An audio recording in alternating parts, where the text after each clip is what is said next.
Emory Hunt Jr., CBS college football sports analyst, also the football game plan founder and owner of that, breaking down football at every level, and he's joining us now on the Chuck and Bo Show. Emory, thanks for joining us on short notice this morning. After we heard that, we reached out, we wanted to talk to you, and here you are. Appreciate it. Good morning. Good morning. Appreciate you guys having me on. And I now have learned, since we reached out to get you on, that back in 2023, you were on Sirius XM, the college sports channel, with Andy Staples on a show, and you said that Florida quarterback Anthony Richardson is the top quarterback in the 23 NFL draft class. And I think you got that one right. So we've got some credibility in the past. What are your thoughts? I mean, we heard some of it there, but I don't know. I see a lot of upside with Taylen Green, but I'm up close, and sometimes your view can be a little distorted because you see all the upside.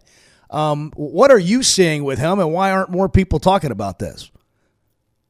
It's fascinating. I get frustrated on my side of things because it's, if we're all looking at the same tape and if we're all kind of be drafted, analysts or evaluators, how can you talk up LaNorris Sellers but not talk up Taylen Green?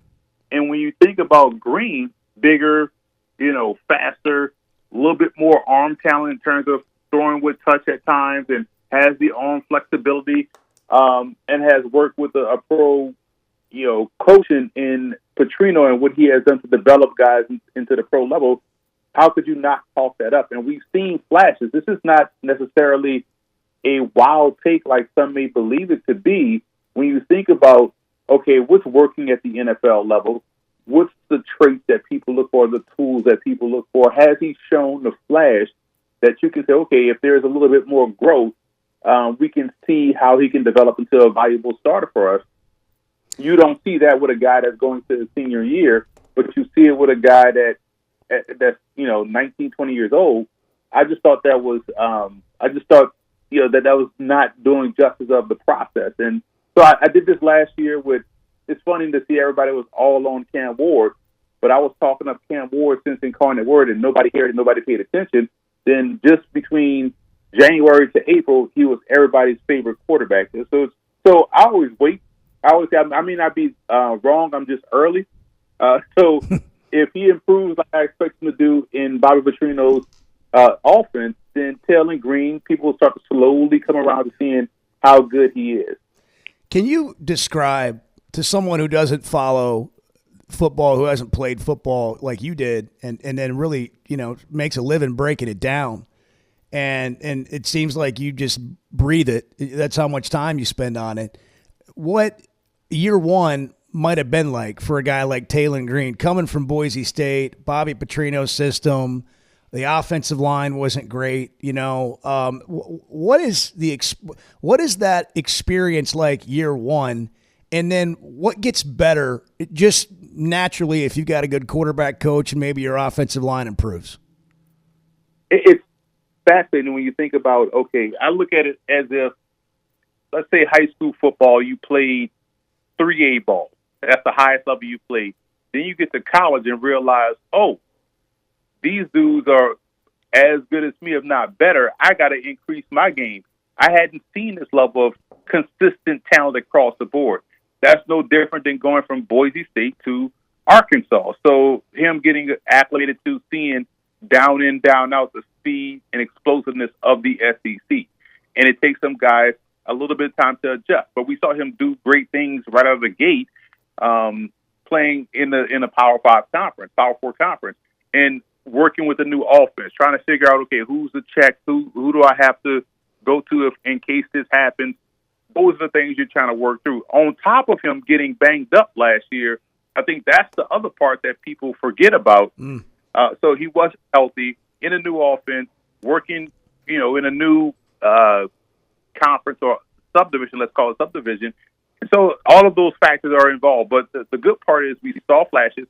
We saw him play some of his best ball late, the Liberty Bowl, obviously the game against Mississippi State. I know it's Mississippi State, and everybody put it to Mississippi State last year, but we saw some progression. And then you saw some early flash like the Oklahoma State game, but you saw both sides. You saw the great, and then you saw the bad. But at the end of the day, there's enough there to say, hey, this guy is not that far off, and we've seen this before with Bobby Petrino. What is it about Bobby Petrino, in your opinion, that has allowed him to put together the track record he has when he has a quarterback for 2 years?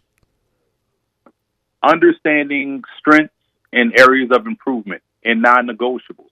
So if I know quarterback A can do X, Y, and Z, we're going to build around X, Y, and Z. If I know he has some areas where there's potential growth there, we'll slowly throw that in. We'll force his hand, in a way, kind of force him to play left-handed a little bit in terms of, okay, we know you can do this. We're going to force you to do that so you can get that up to speed. As coaches call that, we're going to make your good great, and we're going to make your average good. And so he understands that part. And then there are some things that maybe this is not in your wheelhouse.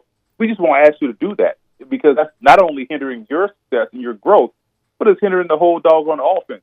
So he's just a smart coach that has done it time and time again through many different quarterbacks.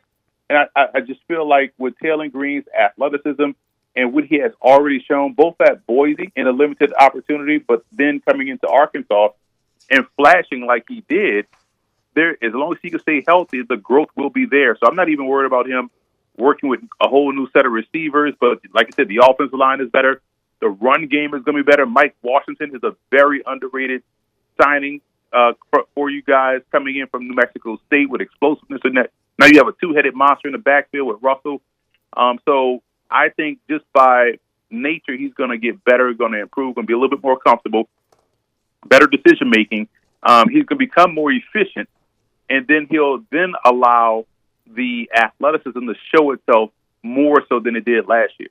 Emory Hunt Jr., CBS sports football analyst, with the transfer portal, and you just gave us a tip on Mike Washington, running back, that transferred into Arkansas. It's so interesting to me, especially non-power schools, like the schools that have the best recruiting bases, Georgia, Alabama, and we could go through the list, Texas, Florida, whatever. A school like Arkansas, you have so many, in some years, new players. And I use Larry Worth the third as an example of, we didn't know who this guy was, comes from Jacksonville State. Now he's going to start and could be an all-SEC player for Arkansas after the year he had a season ago.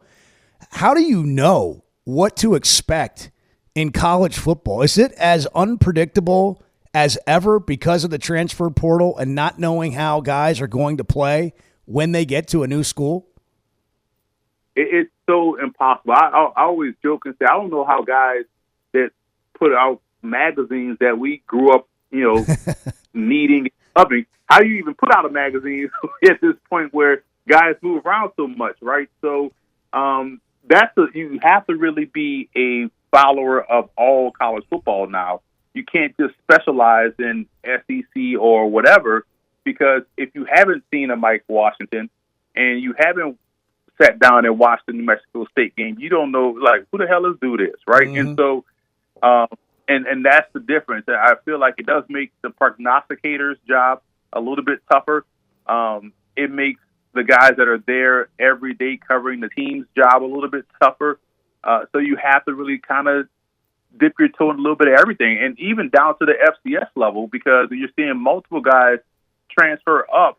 And, usually a guy from a New Mexico State probably came across your blotter in a highlight, but you for sure hadn't seen someone from Central Arkansas, play unless you're actively watching FCS games. So it does make the prognosticator's job harder, but it makes it more fun because it forces you to dive deep and dig a little bit and uncover those gems and understand that teams are not dumb. They understand who's good out there, and they're bringing in talented players. It sounds like any program would be lucky to have you as their GM. I mean, these guys have a job now, man. Somebody asked me the other day, how has a coach's job changed? I'm like, are you kidding me? I mean, like you're like a front office now. There's so much personnel out there, and it's no longer just about 5-star recruits. I mean, this thing's so deep and wide now in terms of what you can do to your roster. every year. I don't know. Can you give us a perspective? Do you know enough about Arkansas? I know you're watching all of football everywhere, so you may not know the roster that well. But, they're picked like a 5.5 win total. They've got a really brutal schedule.